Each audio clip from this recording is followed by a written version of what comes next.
Bonjour Père de Dieu, je suis le prophète Daniel Bokam, j'espère que tu vas bien. Moi, par l'entremise de notre Seigneur Jésus-Christ, je vais toujours bien. Je suis content de te voir, je suis content que tu sois connecté à ce partage ce jour. Je suis content pour ce bienfait. Aujourd'hui, sans transition, je voudrais que nous nous identifions. Nous devons nous identifier au travers de Saintes Écritures afin de déterminer réellement qui sommes-nous. Parce que, à la lumière de toutes choses, vous allez vous rendre compte que il y a des gens qui se laissent influencer par d'autres. Il y a des gens qui sont malléables, manipulables, influençables. Ce qui fait que beaucoup aujourd'hui n'ont pas d'identité. Ils viennent coller leur identité par rapport aux autres. Ils viennent ou ils font des choses par rapport aux autres. Ils ont une frustration, ils ont la peur des intrigues, ils ont la peur des moqueries, ils ont la peur des critiques. Et par conséquent, au lieu de vivre leur vie, ils commencent à paraître parce qu'ils ne voudraient pas se faire critiquer, insulter, et ils ne veulent pas se faire moquer et tout cela. Il y a une catégorie de personnes ici dehors qui ont pour l'art de décourager les autres, qui ont pour art de pouvoir toujours se mêler de la vie des autres. Ils ont cette particularité-là, qu'ils sont remplis d'un esprit négatif, de telle sorte que c'est des moqueurs, c'est des haineux, c'est des gens qui aiment entraîner la masse pour contester, pour contredire, à tort ou à travers. Et dans cet imbroglio, ils se retrouvent donc, ils ont des victimes en série. C'est-à-dire quoi? C'est-à-dire que lorsque vous voyez des gens, il y a des gens qui n'arrivent pas à assumer leur relation, leur foi avec Jésus-Christ parce qu'ils ont honte des moqueries. Alors, ils n'arrivent pas à s'assumer parce qu'ils ont honte de perdre des amis. Ils n'arrivent pas à s'assumer et à assumer le Christ parce qu'ils ne veulent pas perdre leur connaissance. Il y a des gens qui sont moqueurs. Dieu n'aime pas les moqueurs. Il y en a qui ont la particularité de s'élever et de toujours insulter les hommes de Dieu. Ils ont une particularité lorsque des hommes de Dieu prêchent l'évangile. Peut-être comme nous sommes sur des plateformes comme ça là, ils viennent toujours critiquer, ils viennent toujours pour insulter, ils viennent toujours pour faire les connaisseurs. Quand ils voient un message ou bien quand ils écoutent un message, automatiquement ils se mettent à insulter, ils se mettent à vouloir démontrer qu'ils connaissent mieux et tout ça. Sachez que si quelqu'un est réellement enfant de Dieu, il ne peut pas se comporter de la sorte. Tous ceux qui viennent insulter les hommes de Dieu, je parle des hommes réels, hommes de Dieu, c'est des frustrés. Et vous allez entrer dans la profondeur, vous vous rendez compte même que c'est des hommes de Dieu aussi. Des fois, ils utilisent des faux profils. Quand ils écoutent un homme de Dieu qui dit ceci, ils se mettent à insulter parce que lui, il sait qu'il dit le contraire de ça. Voilà pourquoi le Christ avait prévenu que les loups s'infiltreront dans la bergerie et séduiront le plus grand nombre de brebis. Pourquoi? Parce que les hommes aiment bien les apparences. Les hommes aiment bien les masques. Les hommes aiment bien se cacher et se tromper. À partir du moment où vous êtes un homme véridique, vous êtes un homme vrai, attendez-vous à marcher seul.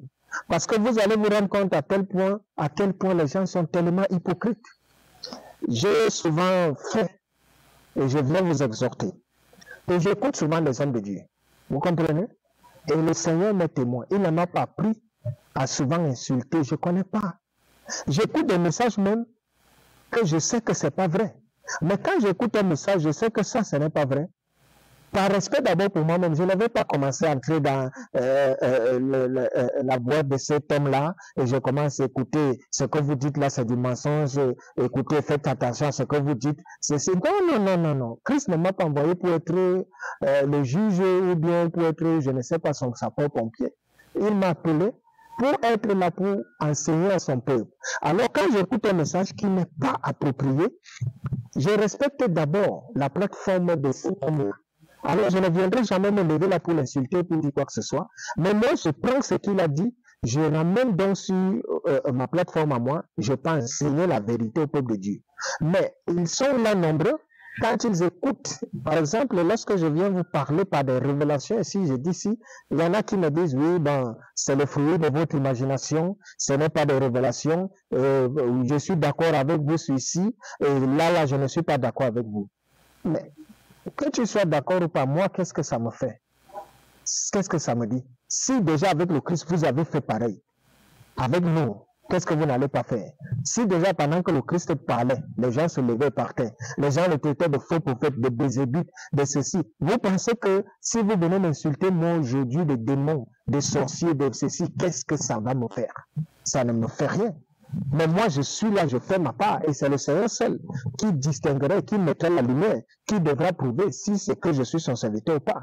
Alors, lorsque tu dis donc que tu es enfant de Dieu, et que tu vois sur une plateforme, tu écoutes un message, s'il ne te plaît pas, tu passes simplement. Déjà que tu n'as pas besoin d'insulter les gens parce que le Seigneur ne nous apprend pas ça. Déjà, tu n'as pas besoin de venir faire des remontrances. Si ça ne t'a pas plu, tu quittes doucement et tu t'en vas. Mais cependant, il y a des gens qui se lèvent toujours pour venir tenter Dieu. Mais sachez aujourd'hui que ce n'est pas devant tout homme de Dieu qu'on vient s'amuser.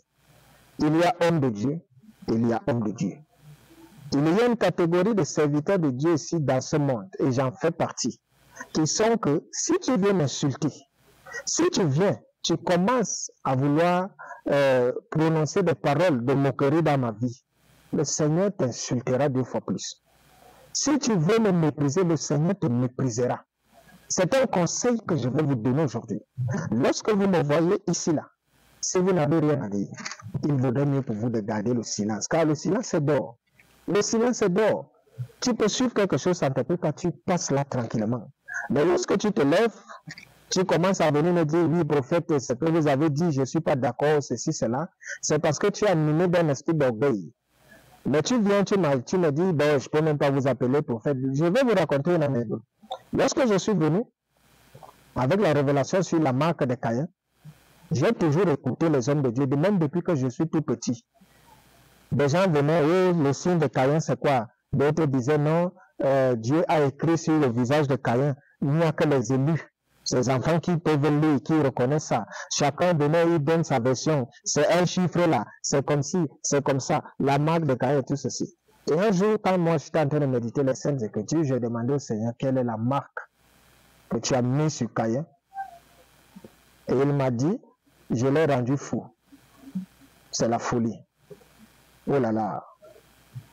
Qu'est-ce que je me suis fait lyncher, insulter. Il y a carrément quelqu'un qui vient me dire, c'est faux. Qui t'a dit que tu es un prophète? Regarde un faux prophète comme ça, sorcier. Il m'a insulté et après il me dit, je m'attendais dans ce qu'il me dise, la marque de Caïn, voilà, c'est ça. Mais il me dit plutôt, je vais vous revenir bientôt avec la vraie révélation sur la marque de Caïn. C'est un chiffre là, mais retenez ce signe-ci, Caïn. Il m'a commencé à me raconter des choses là, tout en m'insultant.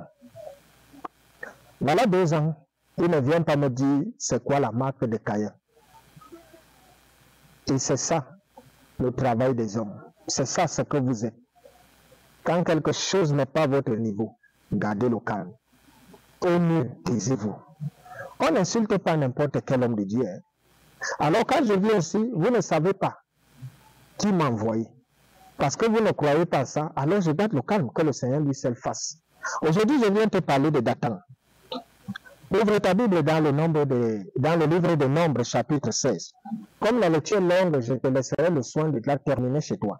Mais je vais prendre juste une ébauche quelque part là, pour que nous puissions nous retrouver. Alors, le verset 12, dans Nombre chapitre 16, on va prendre le verset 12. D'abord, on peut prendre le verset 2. Nombre chapitre 16 du verset 2. Il se soulevait contre Moïse avec 250 hommes, des enfants d'Israël, des principaux de l'assemblée, de ceux que l'on convoqua à l'assemblée et qui étaient des gens de renom. Ils s'assemblaient contre Moïse et Aaron et il leur dit, ça n'est assez car toute l'assemblée, tous sont saints et l'Éternel au milieu d'eux. Pourquoi vous élevez-vous au-dessus de l'assemblée de l'Éternel? Verset 12. Moïse envoya appeler Dathan, et Abiram, fils d'Eliab. Mais ils dirent, nous, n'est-ce pas ce que tu nous as fait sortir du pays où coule le lait et le miel pour nous faire mourir au désert sans que tu continues à dominer sur nous? Et ce n'est pas un pays où coule le lait et le miel que tu nous as menés. Ce ne sont pas des champs et des vignes que tu nous as donnés en possession. Penses-tu crever les yeux de ces gens? Nous ne monterons pas. Verset 19. Corée convoqua l'assemblée contre Moïse et Aaron à l'entrée de la tente d'assignation. Alors la gloire de l'Éternel apparut à toute l'assemblée, et l'Éternel parla à Moïse et Aaron et dit, séparez-vous du milieu de cette assemblée, et je les consumerai en un seul instant. Qu'ils tombaient sur leur visage et dit, ô Dieu, Dieu des esprits de toute chair, un seul homme a péché, et tu t'hériterais contre toute l'assemblée. L'Éternel parla à Moïse et dit, parle à l'assemblée et dit, retirez-vous de toutes parts, même de la demeure de Corée, de Dathan et d'Abiram. Moïse se leva à Lava et Dathan et Abiram et les anciens d'Israël le suivirent. Il parla à l'assemblée et dit, éloignez-vous des temps de ces méchants hommes et ne touchez rien de ce qui leur appartient, de peur que vous ne périssiez en même temps qu'ils seront punis pour tous leurs péchés. Verset 28, Moïse dit, à ceci, vous connaîtrez que l'Éternel m'a envoyé pour faire toutes choses, et que je n'agis pas de moi-même. Si ces gens meurent comme tous les hommes, s'ils subissent le sort commun à tous les hommes, ce n'est pas l'Éternel qui m'a envoyé. Mais si l'Éternel fait une chose ennemie, si la terre ouvre sa bouche pour les engloutir avec tout ce qui leur appartient, et qu'ils descendent vivants dans le séjour des morts, vous saurez alors que ces gens ont méprisé l'Éternel. Comme il achevait de prononcer toutes ces paroles, la terre qui était sous eux se fendit, la terre ouvrit la bouche et les engloutit, eux et leur maison, avec tous les gens de Gorée et tous leurs biens. Et je vais répéter cette parole à tous ceux qui m'écoutent. À ceci, vous reconnaîtrez que l'Éternel m'a envoyé pour faire toutes choses et que je n'agis pas de moi-même. Si vous voulez mépriser mon onction, l'Éternel vous frappera de la même façon qu'il a frappé Dathan et sa génération. Je ne viens pas ici pour m'amuser. Il y a des âmes qui doivent être sauvées. Et lorsque je viens parler ici, je parle sous l'autorité qui m'a été donnée de Dieu. Je ne suis pas un plaisantin ou un aventurier. Je suis serviteur de l'Éternel. Regardez-moi bien. Vous ne verrez rien. Moi, je vous vois. Et vous avez besoin de moi. Parce que vous êtes en perdition. Et si c'est l'Éternel qui m'a réellement envoyé, dans peu de temps, vous allez voir sa gloire éclater. Alors, je voudrais donc dire aux uns et aux autres, méfiez-vous de Dathan et de toute sa famille. Dathan, c'est des gens qui ont pour rôle de venir contester avec les serviteurs de Dieu. Dathan était un homme du peuple qui était méchant. Il passait le temps à monter les gens et le peuple contre Dieu et contre Moïse. Il passait le temps à instiguer de la rébellion. Il passait le temps à sticker, toujours à contester, à contredire, toujours à dire non, est-ce que c'est à Moïse celle que Dieu parle. Et lorsque Dieu en a eu là le bol de lui, Dieu l'a fait mourir, lui et ses partisans, en connaissant la pire des morts, c'est-à-dire, ils ont été engloutis par la terre. Pour dire qu'aujourd'hui, plusieurs personnes n'ont pas le courage d'affirmer leur foi. Parce que dans des quartiers, dans des familles, il y a Dathan. Il y a des gens qui viennent, ils ont un esprit de moquerie. Ils ont des esprits d'intrigue. Ils ont des esprits de raillerie. Et beaucoup, c'est comme je vous expliquais dans l'une des vidéos, cet homme-là, qui est venu me voir en larmes et qui a vu sa femme être sauvée et elle a accouché. Et après cela, il me voit, il baisse la tête parce qu'il est assis au milieu de Dathan. Quand il me voit passer les insultes, il me méprise. Alors, comme il est assis au milieu d'eux, il n'arrive pas à assumer le bienfait que Dieu a fait pour lui en disant non. Vous n'avez insulté cet homme de Dieu parce que j'ai vu la main de Dieu dans sa vie. Il m'a fait si Dieu a utilisé pour faire, mais il s'assoit au milieu de mes ennemis et il se rit aussi au même moment avec eux. Mais ce qu'il ne sait pas, c'est que Dieu peut lui redemander cet enfant pour le punir de tout ce qu'il est en train de faire. Je voudrais donc dire aux uns et aux autres, vous qui m'écoutez, il y a beaucoup là qui sont découragés, qui n'arrivent pas à s'assumer, qui sont faibles. Il y a des gens qui, par des intrigues, ont même honte de dire qu'ils sont enfants de Dieu. Moi, je ne renierai jamais mon appartenance à Jésus-Christ. Et quitte à ce que ce soit au détriment de ma vie, je m'en fous, ma vie ne vaut rien. C'est Jésus-Christ qui est tout pour moi. Alors, je voudrais te dire que si tu es dans la logique d'être un moqueur, Dieu résiste au moqueur et Dieu humilie. Et tous ceux qui ont ce caractère, c'est parce que c'est des losers, c'est des has-been, c'est des gens qui ont échoué leur vie, c'est des gens qui souffrent au fond d'eux-mêmes, mais qui veulent compenser cette souffrance en venant se moquer des autres, en voulant faire croire que c'est les autres qui ont échoué. Parce que quand quelqu'un a reçu sa vie, il n'a pas le temps d'avoir du regardant sur la vie des autres. Il n'a pas le temps de se mêler de la vie des autres. Mais toute personne qui se lève, parce qu'il veut se rire de toi, parce qu'il se moque de toi et tu es frustré parce qu'on t'insulte, parce qu'on se moque de toi, mais tu es enfant de Dieu. C'est à eux de reculer devant toi. C'est à eux de baisser la tête. Tu n'as pas à baisser la tête devant eux. Tu n'as pas à te soucier parce qu'il y a un moment où Dieu va les détruire. Il y a un moment où Dieu détruit les orgueilleux. Il y a un moment où Dieu s'est humilié. C'est qu'il est moqueur. Heureux l'homme qui ne marche pas selon le conseil des méchants, qui ne s'assied pas sur la voie des pécheurs, qui ne marche pas en compagnie des moqueurs. Psaume 1. Pourquoi? Parce que Dieu a horreur de cette catégorie de personnes-là, de cette catégorie de personnes qui influencent négativement la vie des autres. Et toute personne qui influence, vous voyez le mal que Dathan a fait, il n'a pas entraîné que lui-même, il a entraîné toute sa famille dans sa chute. Et c'est comme ça aussi que tous ceux qui ont cet esprit de vouloir toujours rabaisser les autres, de vouloir toujours humilier, de vouloir toujours se moquer des autres, vous allez entraîner et vous et toutes vos familles dans la chute. Vous allez entraîner et vous et vos descendants dans la honte. Parce que dès que tu te lèves pour vouloir combattre un élu de Dieu, tu peux combattre quelqu'un qui n'a pas l'esprit de Dieu, qui n'est pas élu de Dieu, hein? C'est un problème. Mais si tu te lèves et tu combats un élu de Dieu, tu es en train de combattre Dieu. Et un homme ne peut combattre Dieu et s'en sortir. Un homme ne peut se tenir devant la face de Dieu et sortir indemne. C'est pour cela que je ne veux pas qu'il t'arrive le sort de Dathan, mais je veux que tu prennes conscience que ton père ou ton ancêtre Dathan est mal fini. Et toi aussi, tu finiras mal si tu restes dans cette logique, parce que tu es en mission. Tu es là pour te moquer de ceux qui sont faibles. Parce que c'est les faibles que ça affecte. Alors, pendant que tu fais ça, tu décourages la foi de ceux qui veulent servir Christ. Sache que toi aussi, tu es dans ta mission satanique et le Seigneur te détruira pour ça. Je suis disposé parce que j'ai beaucoup de choses à te dire.